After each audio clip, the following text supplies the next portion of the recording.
రెగ్యులర్గా చేసుకునే గారెలు కాకుండా ఒకసారి పెరుగు గారెలు ట్రై చేసి చూడండి. టేస్ట్ సూపర్గా ఉంటాయి. దీనికోసం మినపప్పుని 2-3 సార్లు నీట్గా కడిగి 3 లేదా 4 గంటల పాటు నానబెట్టుకోవాలి. తర్వాత దీన్ని మిక్సీ జార్లో కానీ గ్రైండర్లో కానీ వేసుకొని మెత్తగా రుబ్బుకొని ఒక అరగంట సేపు పక్కన పెట్టుకోవాలి.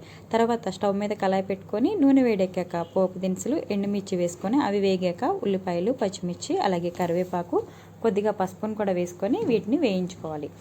తర్వాత పెరుగుని ఈ విధంగా మిక్స్ చేసుకొని మరీ చిక్కగా కాకుండా కొద్దిగా పలుచగా ఉండేలాగా మిక్స్ చేసుకోవాలి. తర్వాత ఇందులోకి రుచికి తగ్గట్లు ఉప్పును వేసుకొని స్టవ్ ఆఫ్ చేసి మనం రెడీ చేసుకొని పెట్టుకున్నటువంటి పెరుగుని ఈ తాలింపులో వేసుకోవాలి.